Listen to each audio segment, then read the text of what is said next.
Hello, everybody. Good morning.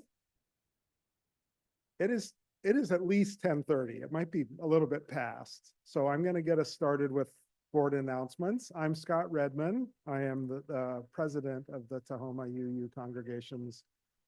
Uh, I'm of the congregation and a board member for, I don't believe I'm counting, but it's 50 more days.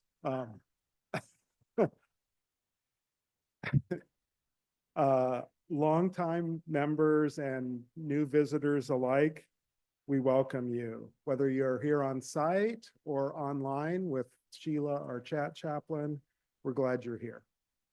We are one people with many beliefs, origins, sexualities, genders. Love is the power that holds us together. If this is your first time or your first time after rather a long absence, we welcome you especially. Thank you for making your way, all of you, to our community.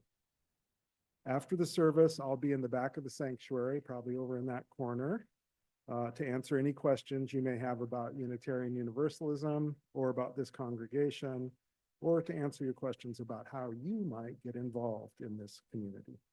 Please feel free to join me. For those here in the sanctuary, we have hearing assistance devices in the back. We have also back there are some large print hymnals, and we'll be using the screen behind me, so you can follow along there with readings and lyrics for the hymns. For those online, please chat with Sheila, our chat chaplain, if you should need anything. And all of us, remember to visit our website for news and information, and sign up there if you don't already get it for our weekly e-news. Few announcements are in that e-news, but the one I want to highlight is something I'm going to ask Susan Kunkel to come up. We are in the midst of our pledge drive, our stewardship drive. Susan is leading it, and I am so appreciative of that. Thank you, Scott. Well, we're getting down there. And if you haven't turned in your pledge form, we have it online now. If you go to our giving page, you can fill it out and it'll go directly to our administrator who will put it in the tally.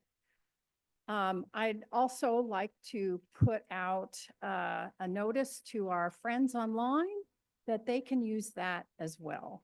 And for friends that have been joining us for weeks, months, if you pledge, it helps our congregation plan for the next year. And it's important that we do that and get those numbers in by the time, I think it's the 22nd, our board meeting. Yep. We need it the Monday of that week. So 22, 21, 20, like 19th, I think. On the 19th, we need it. If you haven't turned your pledge sheet in, we will be calling you or visiting you. And it's very important. We want to pay our staff a living wage, and making our goal will allow us to do that. So thanks everyone who has contributed so far and made their pledge. We're above 70%. I just got the numbers this morning, so I don't know exactly where we are, but it's over 70% now. So thanks everyone. Thank you, Susan. And thank you everybody for pledging. And for those of you who've now just put a reminder in your brain or in your calendar to make that pledge. A week from Monday is the 19th, and that's when we would love to have them in, so that the board does meet on the 22nd. That is not the third Thursday, that is the fourth Thursday. We've been throwing these curveballs all through this calendar year. We're meeting on the fourth Thursday, like we've done sometimes before. That's the 22nd. You're welcome to join us if you'd like. We will mostly be talking about our church budget that we will bring to the congregational meeting that will be on Sunday, June 15th. So just Do your part, continue to play along, come to the board meeting if you'd like. Board members, please do. Others, feel free to. Thank you all for making this place work. We're going to have a social time after the service concludes. There's coffee over there. Anyone who grabs a red mug will be signifying to the rest of us that we should come join you in conversation. That's what that means. Whether you're long time and you just want people to come up to you, or whether you're new and want people to come up to you, use the red mugs. As we begin our service, I respectfully acknowledge that we are gathered today on the land of the Coast Salish people, including the Puyallup tribe of Indians. This is land from which they were forcibly displaced. I affirm the sovereignty of the 574 federally recognized tribes, including 29 here in Washington, and support those still fighting for federal recognition. I acknowledge the theft, violence, trauma, and racism that Indigenous people have experienced at the hearts of colonizers from 1492 to the present day. I honor the resilience of Indigenous people and communities and stand with them as they continue to fight for land, water, visibility, sovereignty, and their very existence. All right, lastly, please make sure your electronic devices are in worship mode. We are gathered here as one community together. Let us settle ourselves into this holy moment and open our hearts to learn and unlearn, to share and receive. Oh, Scott thinks the announcements are over, but they're not. I just want to quickly say that Bob Lane's memorial will be here at TUUC Saturday, June 7th at 2 p.m.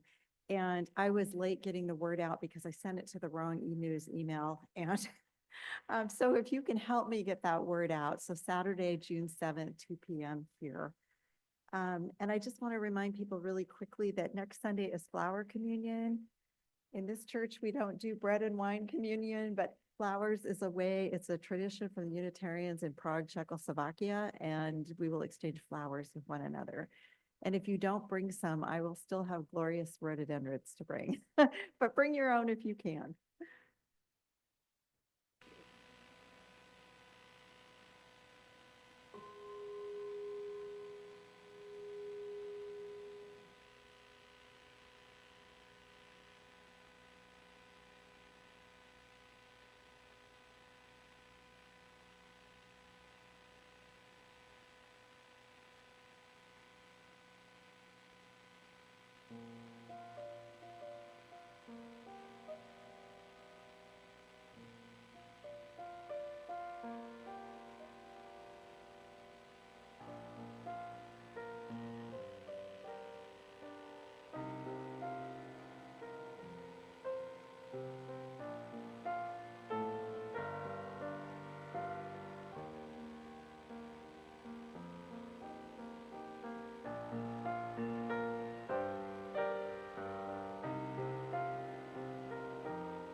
Thank you, Mary Ann. That was beautiful.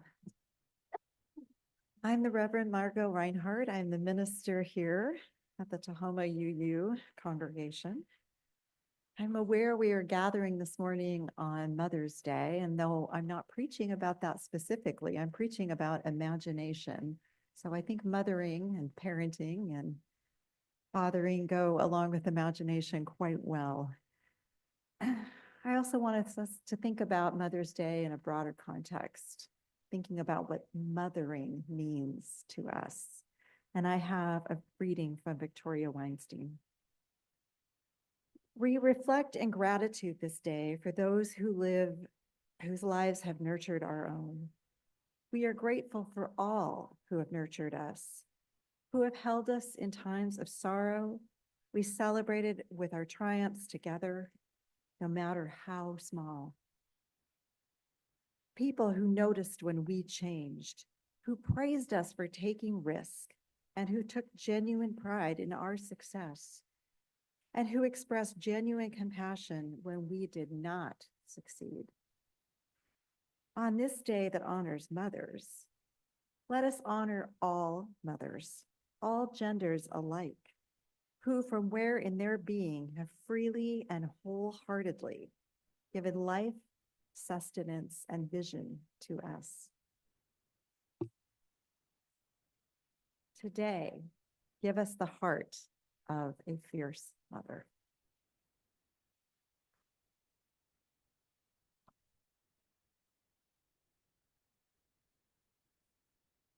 Good morning. My name's Patty McVie, and it is not Bob Hayes. I understand a little confusion. I have a sick husband at home, so excuse the change, but you don't mind.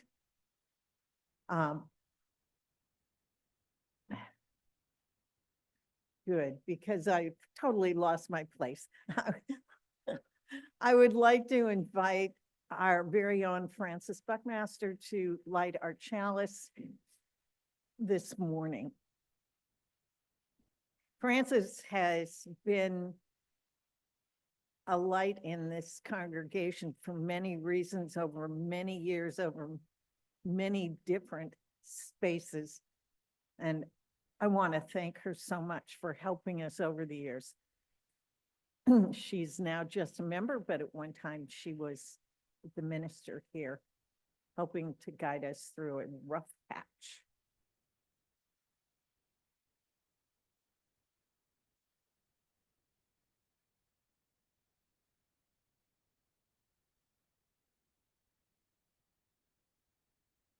And if you could join me in reciting the words on the screen.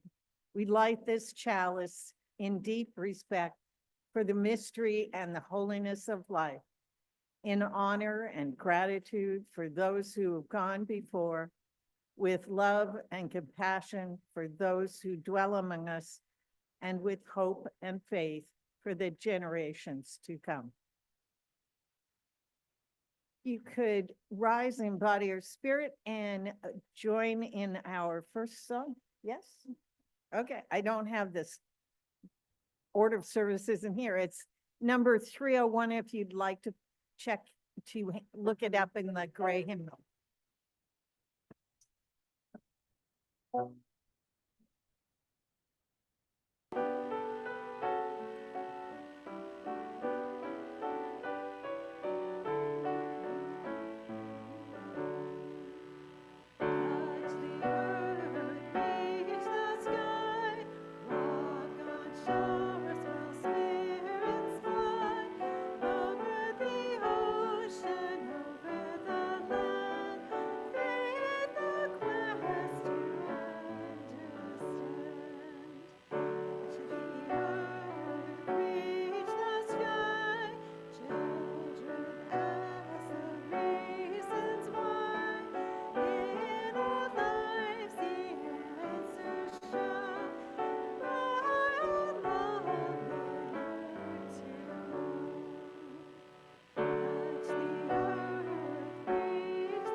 Oh, the kids know what to do. It's the time for all ages, and it's Margo, the adult, who is behind.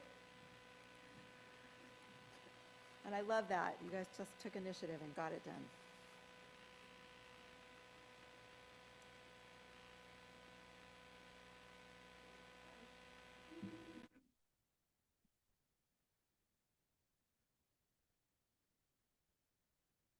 Okay, good morning. It's so lovely to see you all. My name is Kinsey. Oh, what a cute cat. My name is Kinsey. I use she, her pronouns, and I'm the director of religious exploration here at the church. Today, we are going to read a story called Chrysanthemum, and it's by Kevin Hankes. This was one of my favorite books growing up because it's about someone who is a little bit different and how people around her come together to show her that she is loved and she is unique. So this is Chrysanthemum by Kevin Hankes. You know this book? It's a good one.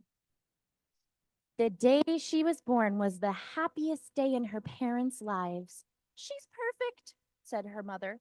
Absolutely, said her father. And she was. She was absolutely perfect. Her name must be everything she is, said her mother. Her name must be absolutely perfect, said her father. And it was. Chrysanthemum. Her parents named her Chrysanthemum. Chrysanthemum grew and grew and grew. And when she was old enough to appreciate it, Chrysanthemum loved her name. She loved the way it sounded when her mother woke her up. She loved the way it sounded when her father called her for dinner. And she loved the way it sounded when she whispered it to herself in the bathroom mirror. Chrysanthemum, chrysanthemum, chrysanthemum. Chrysanthemum loved the way her name looked when it was written in ink on an envelope. She loved the way it looked when it was written using icing on a birthday cake. And she loved the way it looked when she wrote it herself with her fat orange crayon. Chrysanthemum, chrysanthemum, Chrysanthemum thought her name was absolutely perfect. And then she started school. On the first day, Chrysanthemum wore her sunniest dress and her brightest smile. She ran all the way. Hooray, said Chrysanthemum. School. But when Mrs. Chudd took roll call, everyone giggled upon hearing Chrysanthemum's name. Looks like they all have names. Dawn, Eve, Lois, Al, Les, Kay, Max, Sue, Bill, Pat, Tom, Sam, Ken, Joe, Rita, Victoria, Chrysanthemum. It's so long, said Joe. It scarcely fits on your name tag, said Rita, pointing. I'm named after my grandmother, said Victoria, and you're named after a flower. Chrysanthemum wilted. She did not think her name was absolutely perfect. She thought it was absolutely dreadful. The rest of the day was not much better. During nap time, Victoria raised her hand and informed Mrs. Chudd that Chrysanthemum's name was spelled with 13 letters. That's exactly half as many letters as there are in the entire alphabet, Victoria explained. Thank you for sharing that with us, Victoria, said Mrs. Chudd. Now put your head down. If I had a name like yours, I'd change it, said Victoria, as the students lined up to go home. I wish I could, thought Chrysanthemum miserably. Welcome home, said her mother. Welcome home, said her father. School is no place for me. My name is too long. It scarcely fits on my name tag, and I'm named after a flower, said Chrysanthemum. Oh, pish. Your name is beautiful, said her mother. And precious and priceless and fascinating and winsome, said her father. It's everything you are, said her mother. Absolutely perfect, said her father.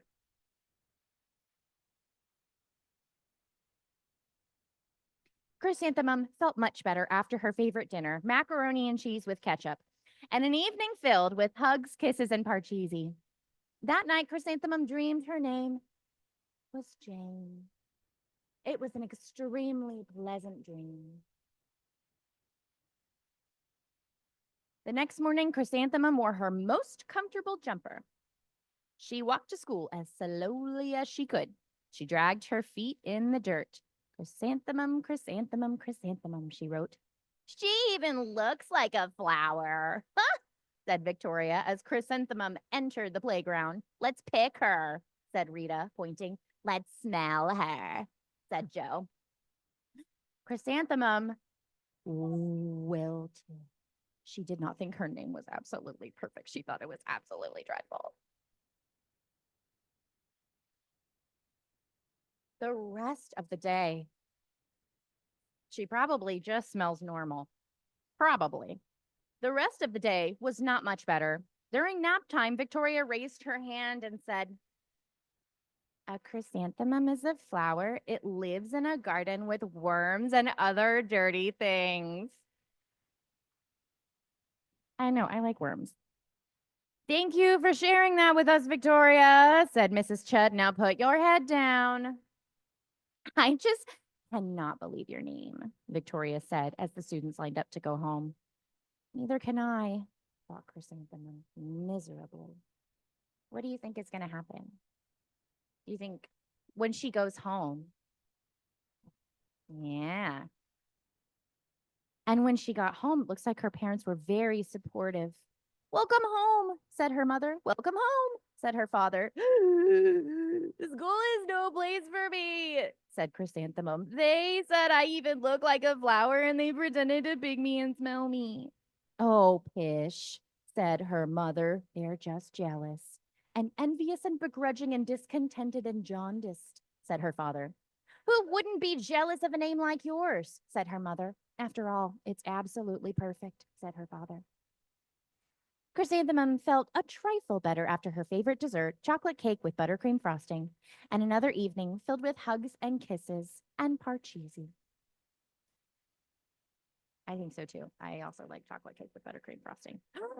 But that night, Chrysanthemum dreamed she really was a chrysanthemum. She sprouted leaves and petals. Victoria picked her and plucked the leaves and petals one by one until there was nothing left but a scrawny stem. It was the worst nightmare of Chrysanthemum's life. But Chrysanthemum wore her outfit with 7 pockets the next morning. She loaded the pockets with her most prized possessions and good luck charms. Chrysanthemum took the longest possible route to school. She stopped and stared at every flower. Chrysanthemum, chrysanthemum, chrysanthemum, the flowers seemed to say. The next morning, the students were introduced to Mrs. Twinkle, the music teacher. What a lovely name. Her voice was like something out of a dream, as was everything about her. The students were speechless. They thought Mrs. Twinkle was an indescribable wonder. They went out of their way to make a nice impression. Mrs. Twinkle led the students in scales. Then she assigned roles for the classe musicale. Victoria was chosen as the dainty fairy queen. Rita was chosen as the spiffy butterfly princess. Joe was chosen as the all-important pixie messenger, and Chrysanthemum was chosen as a daisy.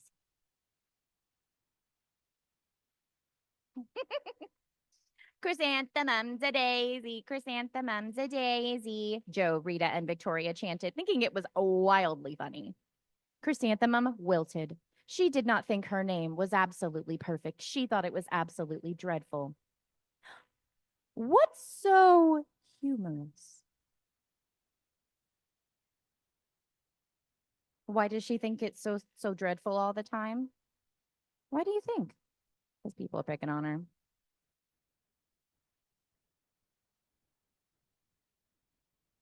I think it's cool too. What's so humorous? Asked Mrs. Twinkle. Chrysanthemum, was the answer. Her name is so long, said Joe. It scarcely fits on her name tag, said Rita, pointing. I'm named after my grandmother, said Victoria. She's named after a flower.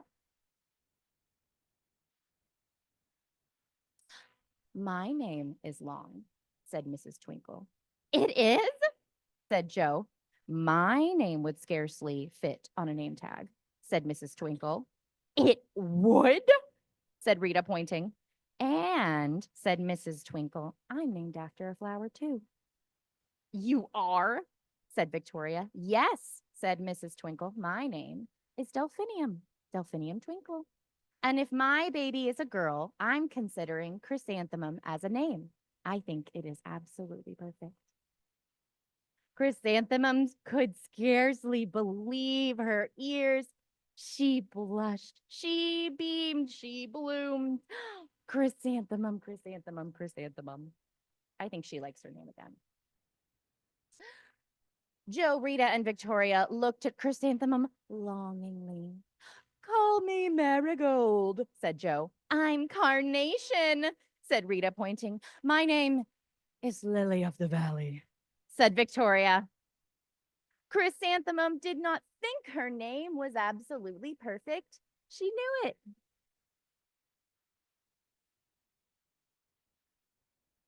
You want an epilogue?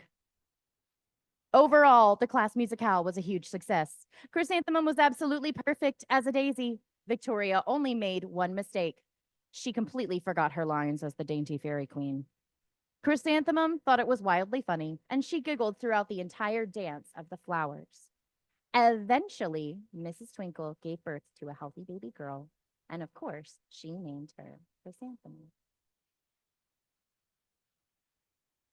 Wow. I love that book. It's a book about kindness and about love and about being yourself. Let's practice those things as we go downstairs to our class.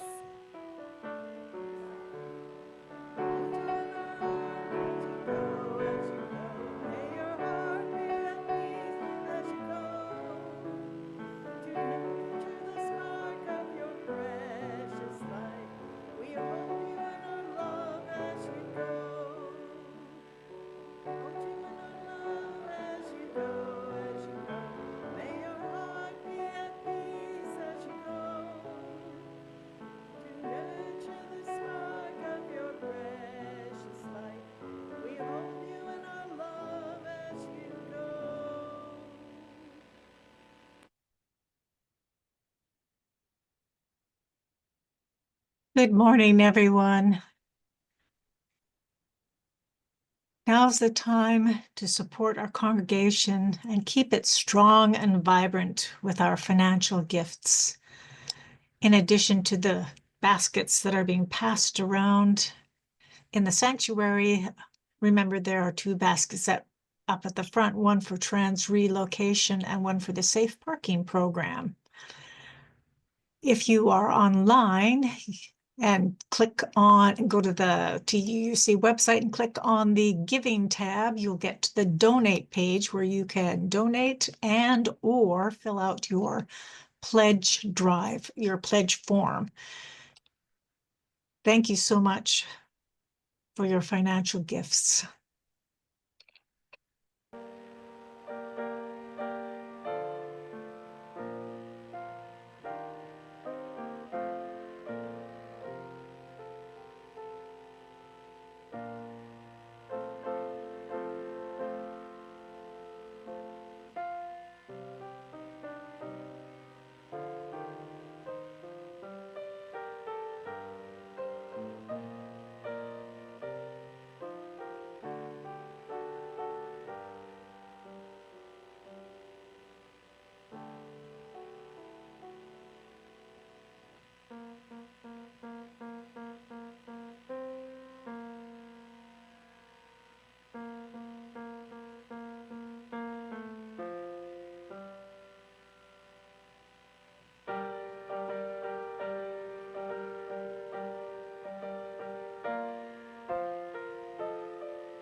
you could join me in the dedication of the offering, and the words will be on the screen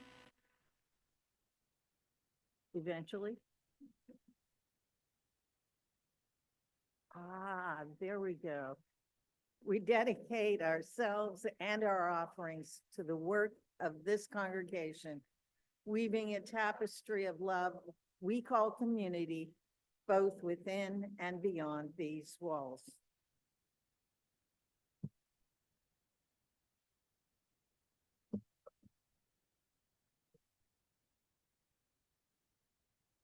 Of course, I picked another hymn that we don't know. 1058 in the Teal hymnal. It's very short.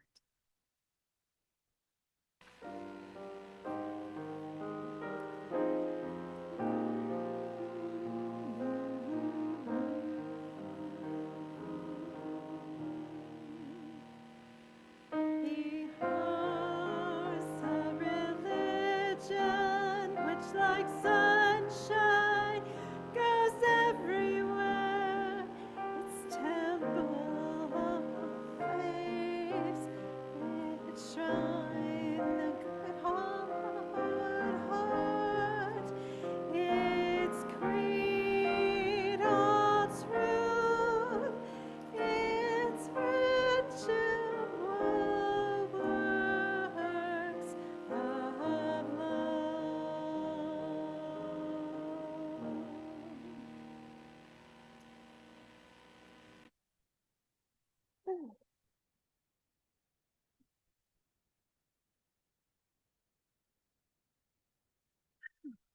Just exhale with me.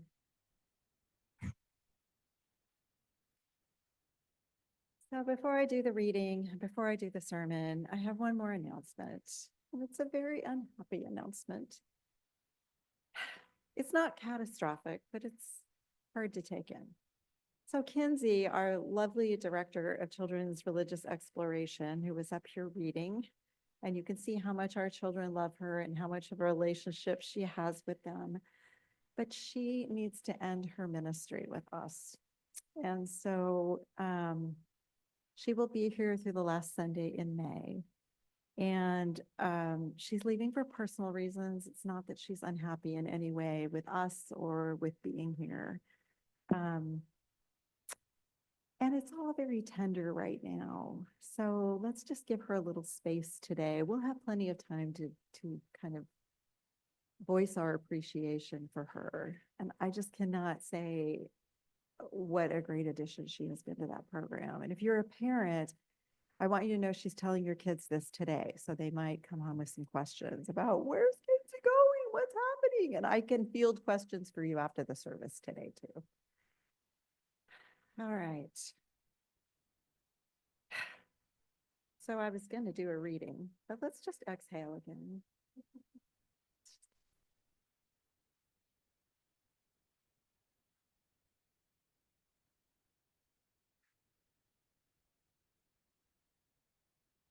So the reading is called Imagine by Terry Dennehy. Imagine we have arrived. Imagine the lush river cannot swallow us or drown the voices in our hearts. We have come to celebrate on these eagle-nested shores, to celebrate with drums and dancing feet. We have come on a gathering of wings, arising out of the hard shells of loneliness and into the streets.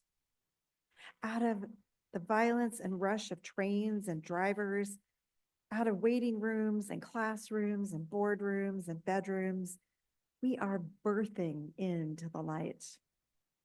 We are holding our palms up to the sky, awake and amazed that we can trust the hush or the hum that falls up and down like waves. We are listening to the sighs, to the aches of our histories, and to the silence just beneath our skin.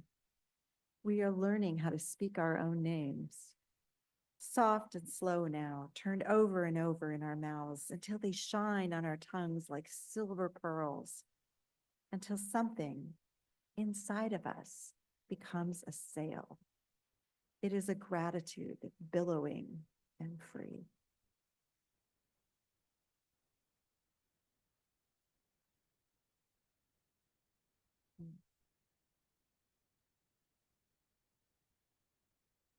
So I've been gone for a couple of Sundays, so I was pretty darn excited as I was driving down the freeway today. It's like, yes, I get to be with you all again this morning. And hopefully in the weeks to come, I'll be on a more regular schedule. But I've been thinking, just because there's been a lot of things going on here at TUUC and also in my life, I was thinking about imagination as a theme already, and then it popped up in the Soul Matters that it is our theme of the month that we're discussing in our small groups. And I named this sermon, Imagination, We Are All Artists. It's from a quote from John O'Donoghue, the Irish poet and priest. So think about that maybe you are an artist in the mixed media of imagination. So the Irish poet and priest and philosopher, John O'Donoghue, reminds us, and I quote, "We are each an artist. We each possess an imagination. Everyone, whether they like it or not, is involved in the construction of the world." Unquote. So what that means, that is in this place and on your journey, everything we say and do matters because we're involved in the construction of the world. There's a lot of responsibility in that description. Kind of made me shiver the first time I read it. So we can't just go on about ignoring our imagination and letting it just run willy-nilly doing its own thing. We need to shape it because otherwise we don't have an idea of what we're unconsciously constructing. So don't do your imagining unconsciously. Don't leave that door open to worry or fear or boredom or burnout or so many other negative constructs, but instead keep it moving forward. John Donahue adds on in his piece, he adds on some excitement, and I quote, "May your imagination know the grace of perfect danger to reach beyond imitation and the wheel of repetition, deep into the call of all that is unfinished and unsolved, until the veil of the unknown yields and something original begins to stir in your senses and grow stronger in your heart." Unquote. The deep call of what's unfinished and unsolved.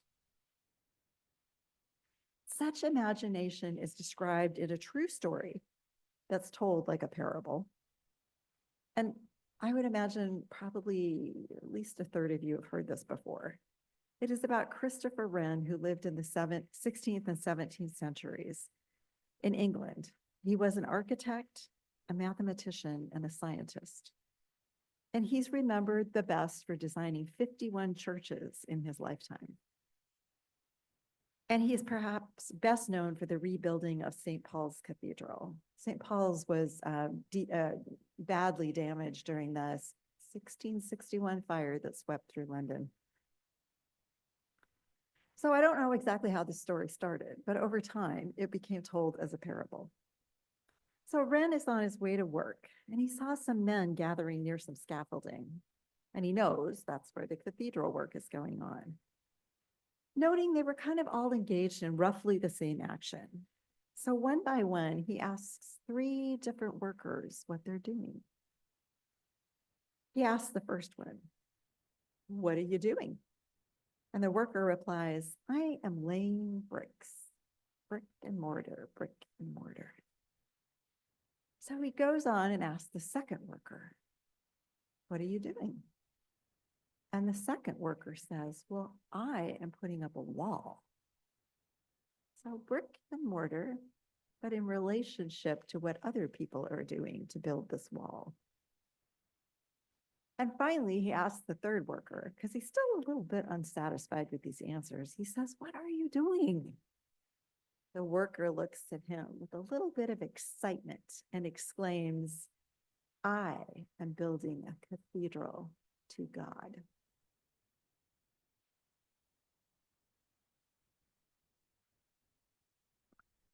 and in that worker's hands, because in the 16th and 17th centuries, God was way, way, way out there.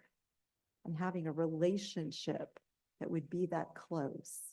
This worker knows I am involved in something that touches God and brings that into his real everyday experience. This story just demonstrates the bold expanse of imagination and how personal it was to this third man. They all had the important job of building something large and something doing their brick and mortar in a way that was safe. But the first man was thinking small. It was really just about brick and mortar and brick and mortar. And there was nothing wrong with that. For the second man, he could see how his actions of laying bricks were part of this greater landscape of building this wall. But for the third, it stretched so far beyond the building, it allowed him to be in the hands of God.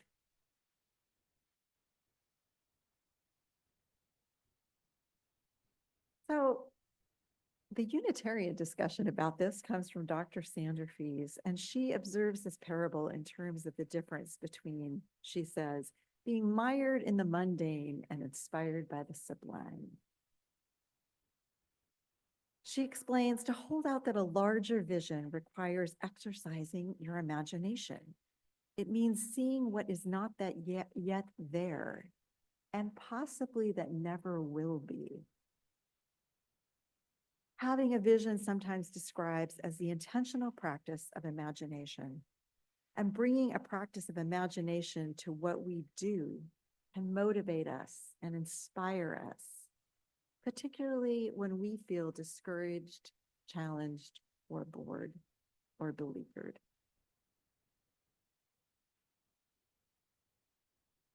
So let's move on a little to how to do this. And one of the people who's really good at setting an imagining time is Richard Rohr, who has a website. He is a Christian. He does a lot of work with meditation and healing. And he has this idea that we should all build an imaginarium. And the word imagination literally means making an image. So Rohr says, mature spirituality insists that we hold out for meaning instead of just settling for an answer. And remember, I think you can all have spiritual practices with whether God is in your vocabulary or not, whether the divine is in your vocabulary or not. If you are a humanist, or if you're someone who just is not sure what's going on out there, think of that as creating deeper meaning in your own life and puzzling with the deeper meanings of humanity. So your mature spirituality, which you're working for, holds out for finding meaning instead of just an answer. So let's try to create an imaginarium, making the image. We might think about this as a photograph, a piece of art. We are lucky enough to always have art in our sanctuary to inspire us. So our imaginarium is going to be somewhere where we envision something. So close your eyes for a minute.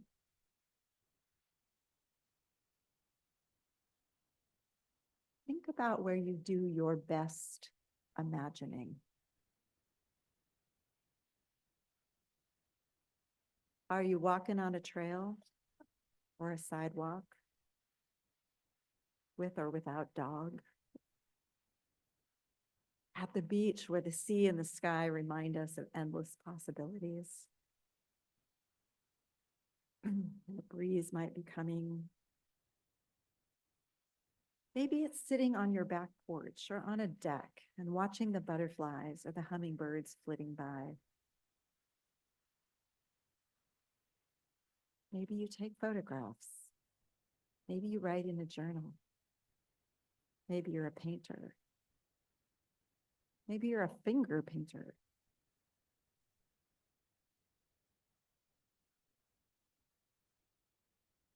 Does this place right here, our Sunday morning worship, ever come up as a place of imagining?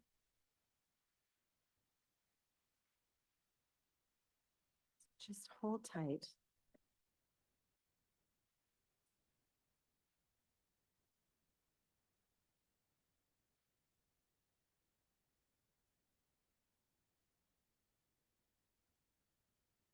So you can open your eyes.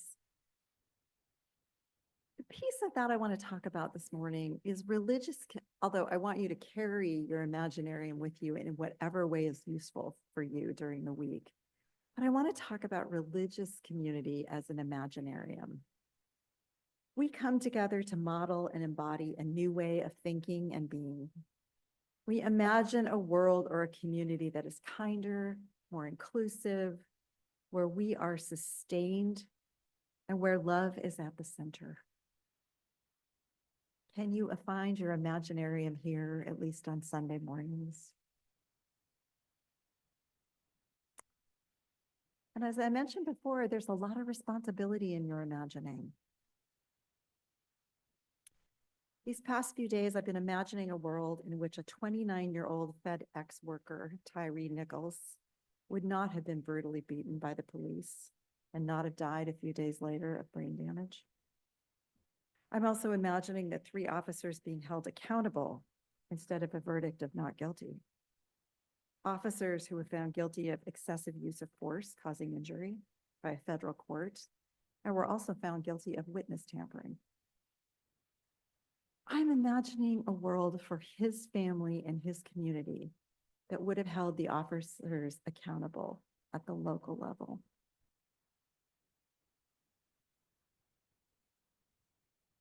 I've also been imagining creating an image of my aunt and uncle's dining room table. My uncle died in January and my aunt just died a few weeks ago, and they don't have children. So they functionally adopted my brothers and I. We were over there all the time when we were kids. My brother and I would ride our bicycles about 6 miles to their house, and my aunt would serve us banana splits when we got there. And then we'd ride back.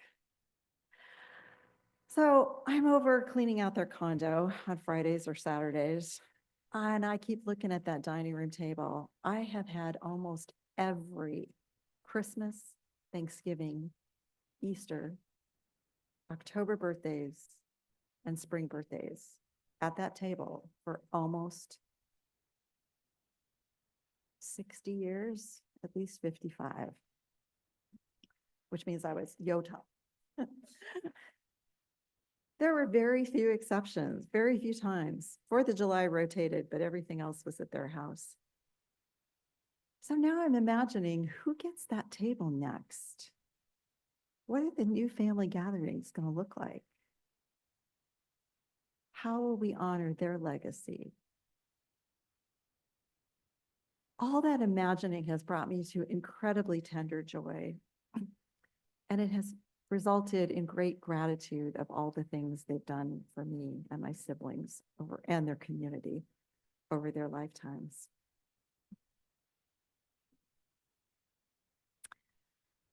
I've also been, I go back and forth sometimes on a Sunday morning about what I want to say. I've also been imagining what's next for us right here at our congregation. And it has something to do with this. We're in the middle of a pledge drive. And for those of you who are newer to this idea of pledging, I want to explain why it's so important. Because number one, it allows us to make a budget. Your board can't guess at what a budget will be for the next year unless they have some idea of the money that would likely come in. That's the whole point in pledging. Well, yes and no. So that is what a pledge does at a practical level. It's you saying, to the best of my ability, I will give you X amount of dollars over the next fiscal year. But secondly, a pledge means activating your imagination about how things will look around here for the next fiscal year. Will there be stress about meeting basic bills and keeping your staffing at current levels? Will there be stress about meeting whether or not we can offer enough programming? Or will there be enough to pay all those bills, support the staff, and have enough left over to do outreach into our community? A pledge allows us to move from imagining to manifesting.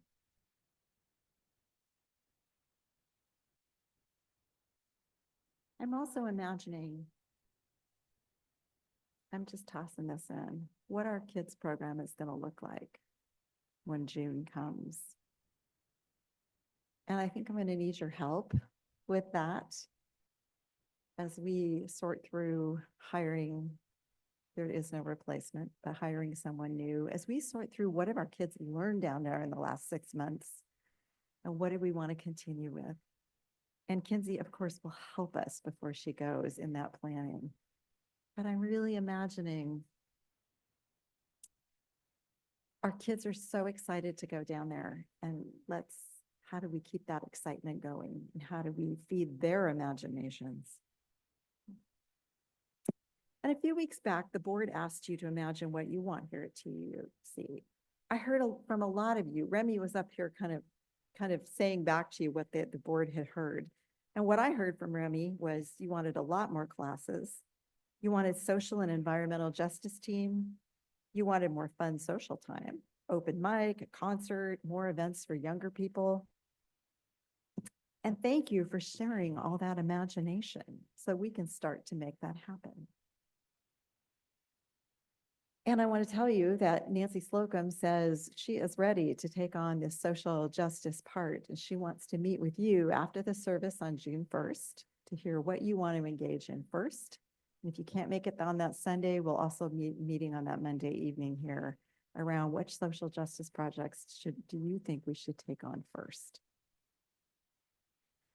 So the dangerous part of imagining, of course, is that things start to happen. And then you're going to get caught up in it. And then we're going to ask you to put your energy with ours. So let's keep making images of what brings us support and joy and meaning and what fulfills our mission. So think about over the next few weeks, what does your cathedral look like?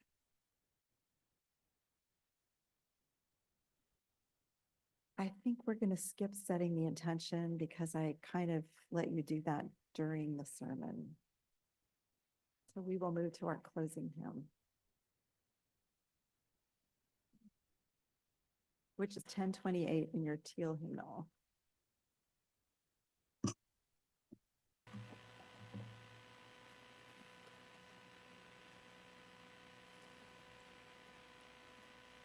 You know this one, I promise. I promise. You know this one.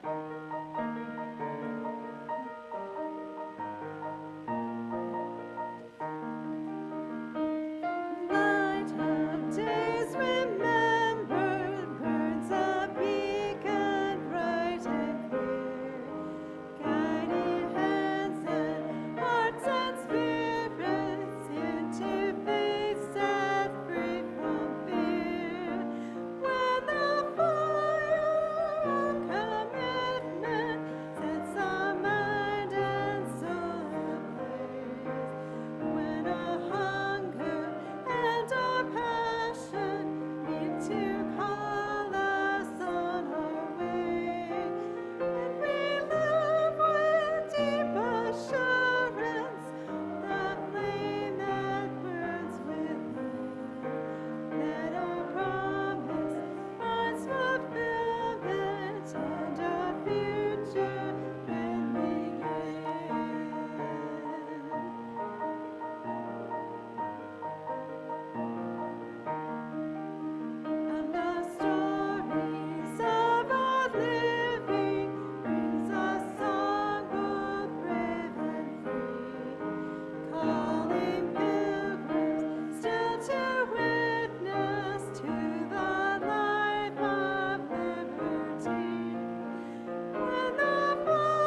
Our closing words are adapted from Michelle Collins.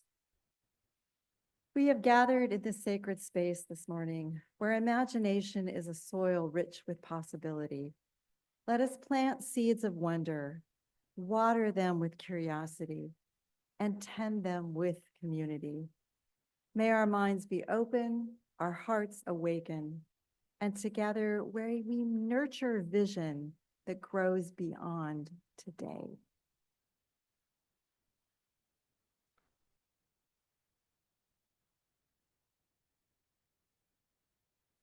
As we close this service, please join me in our words for extinguishing the chalice. We extinguish this flame, but not the light of truth, the warmth of community, or the fire of commitment. These we carry in our hearts until we are together again. Margo?